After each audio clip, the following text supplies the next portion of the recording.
Be me, tenured associate professor of sociology at State University, late 30s, published author, respected in my field.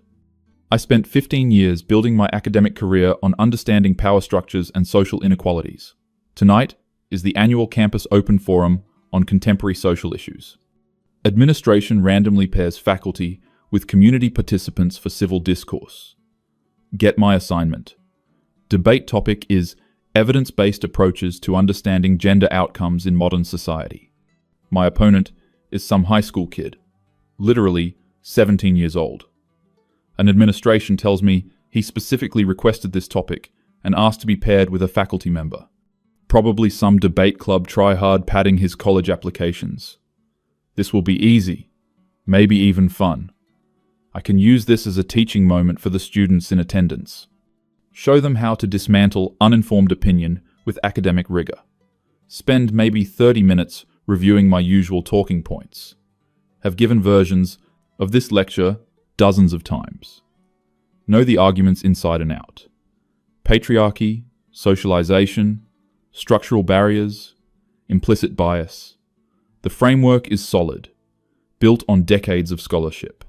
Don't even bother looking up who this kid is. Why would I? Arrive at the auditorium an hour early. Already over 200 students filling the seats. Apparently, this is one of the better attended forums in years. Colleague mentions the kid has some kind of following on social media. Probably posts video game, commentary, or something equally vapid. Whatever. Social media clout means nothing in academic discourse. See him arrive 15 minutes before start time. Average-looking teenager, carrying a leather folder and a water bottle. No visible nervousness, which surprises me slightly. Most high schoolers would be intimidated. Moderator goes over the rules. Opening statements, then alternating responses on specific subtopics, then audience questions. Topics will be drawn randomly from approved list. Each speaker gets access to one laptop for reference materials. I brought my citations folder, though I barely need it. I can recite most of my key studies from memory. Forum begins, audience settles. I go first with opening statement.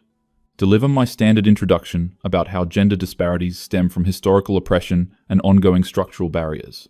Mention wage gap, representation in leadership, disproportionate domestic labor burden. Cite the familiar statistics. Women earn 79 cents on the dollar, hold only 25% of executive positions, perform twice as much unpaid household labor. Speak with the confidence of someone who has delivered this lecture to thousands of students. Audience seems engaged, taking notes. Kid's turn for opening statement. He thanks the moderator, thanks me for participating, speaks without notes, says he looks forward to examining the evidence together. Together, like we are colleagues. Like he is my peer. Already irritating. His opening statement is careful, measured. Says that gender outcomes are complex and multifactorial. Claims that many popular narratives oversimplify the data. States his position, that biological factors, personal choices, and economic incentives explain most observed differences. Says that misrepresenting data to support ideological conclusions does harm to both men and women. I almost laugh. Biological factors, the oldest anti-feminist canard in the book. This will be easier than I thought. First topic drawn, economics of gender, wage differences. My strongest area, I present the standard analysis. Explain that women face discrimination in hiring, promotion, and compensation. Mention studies showing identical resumes with female names get fewer callbacks. Discuss glass ceiling, old boys clubs, hostile work environments. Cite the aggregate wage gap figure. Explain that even controlling for occupation, women earn less. Sit back, satisfied. Kid asks if he can respond with specific questions about my claims. Moderator allows it. He pulls up a document on his laptop, starts citing studies I have never heard of. References a 2019 longitudinal study from Cornell, tracking actual wage progression. Claims it shows that when controlling for hours worked, continuous years, in workforce, and specific position rather than broad occupational category, wage gaps shrink to between 2 and 7%. states that this remaining gap could be explained by factors like negotiation patterns and risk-taking in job selection. Mentions a Harvard study of Boston public transport workers. Same union, same wages, same jobs. Says male drivers earned more because they volunteered for overtime and longer routes at higher rates. Cites specific numbers. Male workers took 48% fewer unpaid hours off. I try to interrupt, say he is cherry-picking. He continues calmly. Brings up the resume study I mentioned. Says he read the full methodology. Points out that callback differential was present, but hiring rates after interview showed no significant gender effect.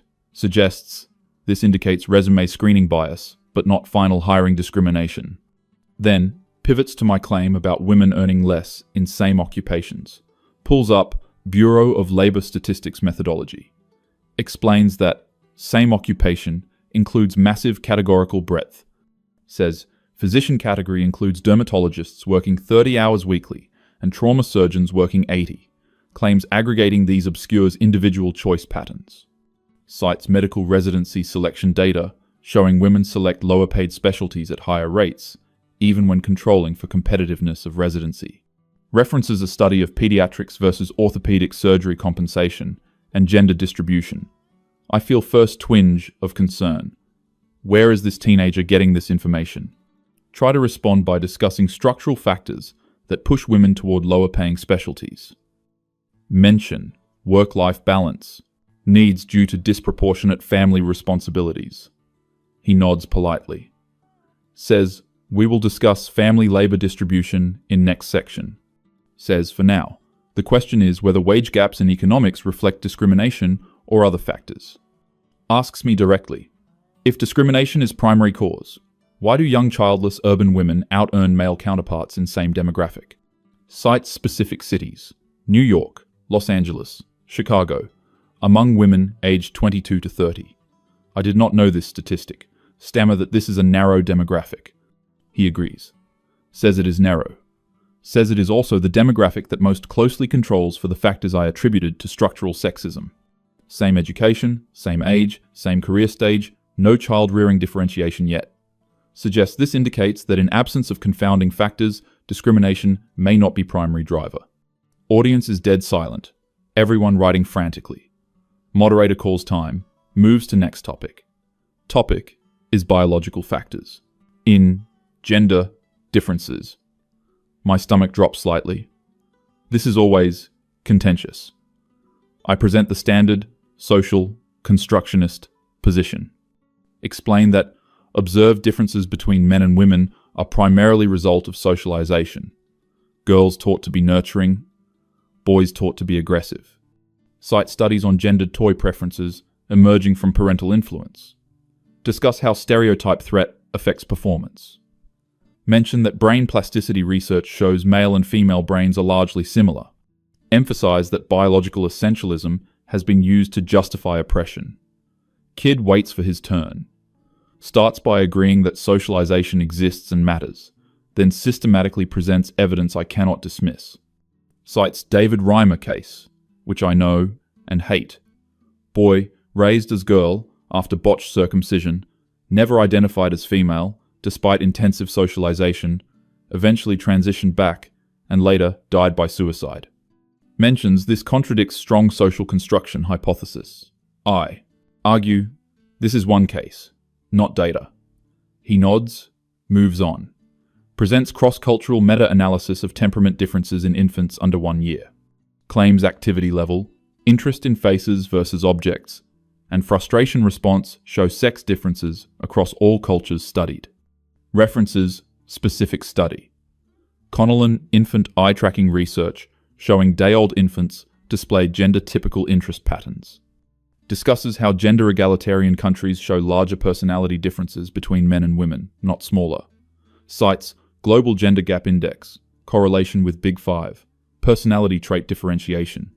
Says, this is opposite of what pure socialization model predicts. If socialization caused differences, more egalitarian countries should show less differentiation. Instead, they show more. Calls this a paradox for social construction theory. Brings up occupational preferences in primates. References studies of vervet monkeys, showing male juveniles prefer trucks and female juveniles. Prefer dolls without any human socialization. Cites replication studies in rhesus macaques. I try to argue that applying animal behavior to humans is reductive. He agrees it would be reductive to claim animals and humans are identical. Asks whether it is reasonable to assume that sex hormones affecting behavior in all other mammals somehow have zero effect in humans, and frames it as a question of parsimony. Points out that denying any biological contribution requires assuming humans are unique exception to mammalian patterns. Asks what evidence supports that assumption. I cannot provide a specific study. Deflect by discussing neuroplasticity. He acknowledges neuroplasticity, then cites digit ratio studies, CAS studies in girls with androgen exposure, testosterone correlation studies with spatial reasoning, mentions that within sex variation is larger than between sex variation for most traits, says this means individuals cannot be judged by category, but that average differences are still real and have explanatory relevance for population-level patterns. So, uses height analogy. Men are taller, on average, but many individual women are taller than many individual men. Says denying average difference would be absurd, but so would discriminating against individuals based on group averages. Audience seems to find this reasonable. I am starting to sweat. How does a 17-year-old know this literature better than I do? Moderator moves to next section. Family and household labor. I recover some confidence here. Present data on second shift, emotional labor, mental load. Discuss how women perform majority of childcare and housework even when working full-time. Cite time diary studies showing this pattern. Mention that this unpaid labor subsidizes men's careers. Kid acknowledges the data on time spent. Then asks about methodology of what counts as labor. Pulls up the actual time diary study I cited. Points out that male typical tasks like home maintenance, car repair, and yard work are often excluded from household labor calculations. Shows that when these are included, gap narrows substantially. References studies showing men work more total paid hours when employed. Mentions that in households where women out-earn men, labor distribution shifts accordingly. Cites Pew Research data on this. Discusses college enrollment demographics. Points out that women now earn nearly 60% of bachelor degrees. Asks whether this creates advantage in future earning potential. Mentions that in couples where both work full-time, time allocation differences are much smaller. Suggests that aggregate data is heavily influenced by couples choosing specialized arrangements. References survey data showing most couples report satisfaction with their labor division, brings up revealed preference versus stated oppression. Asks how we distinguish between imposed burden and negotiated household arrangement. I argue that women's choices are constrained by socialization and expectations. He asks whether I believe women lack agency to make authentic choices. Points out that this position requires assuming women are perpetually unable to know their own preferences. Frames this as potentially more demeaning than acknowledging authentic preference differences. I feel trapped by the framing. If I say women cannot know their real preferences, I sound paternalistic. If I say they can, his point stands. Try to move discussion to workplace discrimination and representation. Moderator allows brief topic expansion. I discuss underrepresentation of women in leadership and STEM fields, attribute this to bias, harassment, and lack of support. Kid asks about educational pipeline. Points out that bias hypothesis predicts women would be discouraged from STEM early. Presents data showing girls match or exceed boys in math performance through high school.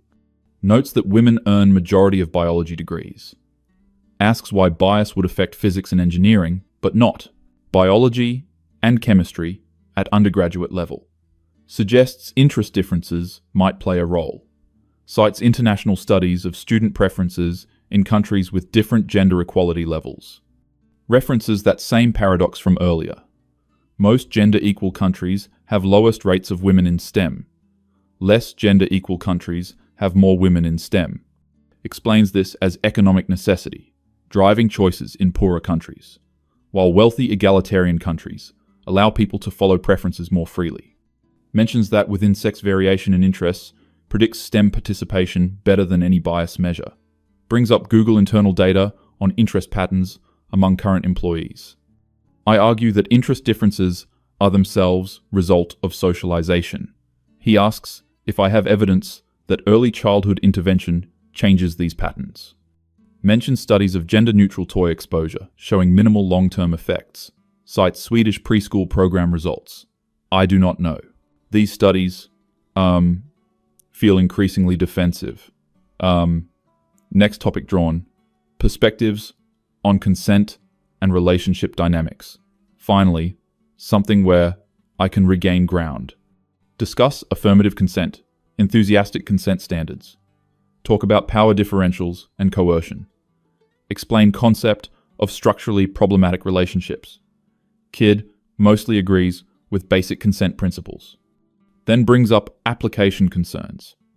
Discusses cases of expanded definitions, leading to problematic enforcement. Mentions cases where regretted consensual encounters were retroactively classified as violations. Cites specific university tribunal cases, details I cannot verify in the moment. Talks about evidentiary standards and burden of proof. Discusses disparate treatment in university judicial processes. Mentions studies showing gender disparity in disciplinary outcomes for similar violations. Brings up data on false accusation rates from multiple studies with different methodologies. Acknowledges these are minority of cases, but argues they matter for policy design. Discusses impact on accused individuals, including cases later overturned. I argue that we must believe women and that false accusations are extremely rare. He cites competing statistics from FBI, academic studies, meta-analyses, shows that estimates range from 2% to 10% depending on definition and methodology. Asks what rate I would consider acceptable for policy that presumes guilt. Points out that even 2% of serious accusations means real harm to innocent people. Frames this as question of balanced justice rather than dismissing victims. I try to argue that err on side of believing victims is necessary given historical dismissal. He agrees historical dismissal was wrong. Asks whether correcting past injustice requires creating present injustice in opposite direction, poses it as a moral philosophy question. Quotes Blackstone's ratio about preferring guilty go free over innocent punished. Audience clearly engaged with this framing. I feel my authority slipping. This is not how this was supposed to go. Moderator announces we are moving to audience questions section. First question is about gender differences in criminal sentencing. Directed at me. I acknowledge that men receive harsher sentences. Try to frame this as a result of patriarchal expectations of male violence. Kid jumps in. Agrees. This is example of gender-based discrimination. Asks why this is not treated as major men's issue by feminist organizations. Points out that sentencing gap is larger than racial gap that receives much more attention. Asks whether I support addressing this disparity as gender equality issue. I stumble, say, it is complicated by broader context. He presses. Asks if disparity benefiting women is complicated, but disparity benefiting men is simple discrimination. Audience laughs. Not with me. Next question about domestic violence. Student asks about male victims. I present standard position about majority of severe violence being male perpetrated. Kid acknowledges that men commit majority of severe intimate partner violence. Then presents CDC data on reciprocal versus non-reciprocal violence. Claims that in non-reciprocal violence, women are perpetrators slightly more often. Discusses how surveys asking about victimization show more gender symmetry than arrest records.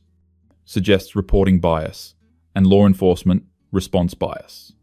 Mentions Duluth model and primary aggressor policies. Explains these were designed assuming male perpetration. Discusses cases of male victims arrested when calling police.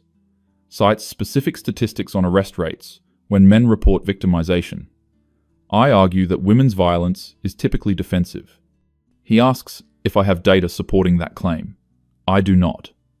He presents study data showing initiation patterns, discusses severity versus frequency distinction, acknowledges men do more physical damage on average, asks whether severity is only metric that matters for violence prevention. 1. Frames question in terms of public health approach. I am losing track of my prepared responses. Never expected to have to defend basic positions. Assumed my credentials and experience would carry the debate. This child has clearly spent hundreds of hours preparing. Next question is about education outcomes for boys. Student mentions boys falling behind in reading, graduation rates, college enrollment, asks what interventions I support. I mention toxic masculinity and need for boys to engage differently with education. Kid presents international literacy data, shows that boy-girl reading gap exists across all countries tested. Asks whether toxic masculinity exists identically in Finland, Japan, Chile, and Turkey. Suggests alternative explanation might be developmental differences in language acquisition. Discusses how school structures favor skills that develop earlier in girls, on average. Mentions that redshirting boys for kindergarten improves outcomes. Suggests this points to developmental rather than cultural cause. Brings up lack of male teachers in elementary education. Presents research on same-gender teacher effects. Discusses how education policy has not addressed boys' falling outcomes. Asks whether gender equality should concern itself with areas where males are falling behind. I say, feminism is about equality for everyone. He asks why major feminist organizations have opposed shared parenting legislation. Cites specific bills and organizational position statements. Asks why opposition to men's rights groups is so uniform if goals are truly egalitarian. I try to explain that men's rights groups are often misogynistic. He agrees some are. Asks whether concerns about fathers' rights, male homelessness, suicide rates, and education gaps are inherently misogynistic, or whether they are legitimate gender issues. I do not have a good answer. More audience questions come. Each one seems designed to highlight contradictions in my positions. Question about transgender athletes. I give standard inclusive position. Kid asks about fairness concerns for female athletes. Presents data on physiological advantages. Discusses high school track records, swimming records. Mentions specific cases of records falling after transgender inclusion. Asks how I balance inclusion with fairness. I say fairness concerns are overstated and often a cover for bigotry. He presents Olympic qualifying standards, showing male times would win most female events. Asks if I think this represents zero competitive advantage. Discusses testosterone suppression studies showing strength retention. I argue this is fear-mongering about rare cases. He agrees cases are currently rare. Asks whether rarity makes fairness irrelevant. Points out that elite athletics is inherently about rare edge cases. Mentions that policy should address foreseeable scenarios. I am exhausted, have been intellectually on defense for 90 minutes straight. Every claim I make, he has counter-evidence. Every study I cite, he knows the methodology and limitations. Every argument I present, he has clearly encountered and prepared for. Final question is about quotas and affirmative action. I present case for correcting historical imbalances. Kid acknowledges historical discrimination, then asks about current implementation. Discusses mismatch theory in university admissions. Presents data on students admitted with lower qualifications having worse outcomes. Cites specific studies on STEM completion rates. Discusses how this might harm intended beneficiaries. Brings up Asian discrimination in university admissions. Presents data from Harvard case. Because asks whether discrimination is acceptable when it serves diversity goals. Discusses Supreme Court reasoning. I argue that diversity is a compelling interest. He asks whether diversity of thought is included in that interest. Points out that political diversity on campus is at historic low. Cites studies showing overwhelming ideological uniformity in social science departments. Asks whether I think this affects research quality and conclusions. Mentions Replication Crisis in Social Psychology. Discusses specific failed replications of studies I have cited. I did not know several of my sources had failed replication. Moderator calls time. Debate is over. Closing statements. I give brief summary of my positions. Sound defensive, even to myself. Talk about importance of continued vigilance against discrimination. Mention structural inequalities and ongoing work needed. Kid gives his closing. Thanks me again for participating. Summarizes his main points calmly. Says, evidence suggests biological factors and personal choices explain most gender outcome differences. States that misrepresenting data to support predetermined conclusions undermines credibility. Argues for evidence-based approach to real discrimination where it exists. Calls for addressing gender issues affecting both men and women. Ends by saying that disagreement is healthy and he hopes audience will investigate claims themselves. Provides list of sources he cited. Says he will post full bibliography online. Audience applauds. Much longer and more enthusiastic than my introduction received. Several students immediately crowd around him, asking questions. One asks where he learned all this. He says he has been reading academic papers and datasets for 2 years. Mentions that most sources are publicly available. Says anyone can verify what he presented. I stand awkwardly to the side. A few students thank me politely for participating. Can tell they are being diplomatic. One of my own students approaches. She looks uncomfortable. Asks if I knew about some of the studies he cited. I admit I did not. She says she is going to look them up. I can see the doubt in her face. Walk back to my office. Check my phone. Someone has already posted clips to social media. Comments are brutal. Professor gets destroyed by high schooler. When credentials meet actual knowledge. This is embarrassing for the university. Sit at my desk. Open my laptop. Start searching the studies he cited. Find the Cornell wage progression study. It says what he claimed. Find the Harvard bus driver study. It says what he claimed. Look up the CAH studies. The digit ratio research. The cross-cultural personality data. The replication failures. All real. All saying what he said they say. Realize I have been citing the same dozen studies for years. Never checked whether they had been challenged. Never looked at contrary evidence. Built entire career on framework I assumed was unassailable. Just got intellectually demolished by a teenager. In front of 200 people. Because he read more widely than I did. Because he checked primary sources. Because he did not assume his position was correct and work backward. Feel humiliated. Feel angry. Feel something else. Feel like maybe I should have been less confident. Maybe should have engaged with criticism rather than dismissing it. Maybe academic consensus in my field is not same as scientific evidence. Maybe I have been teaching students a narrative rather than teaching them to think. Sit in dark office. No, this will follow me. No, students will question everything I teach now. No colleagues will hear about this. The worst part, the absolute worst part, is that he was right. About most of it. About checking sources and following evidence. About not letting ideology determine conclusions. And I have no idea how to come back from this. Spent 15 years building authority. Lost it in 90 minutes. To a high school senior who simply read more carefully than I did.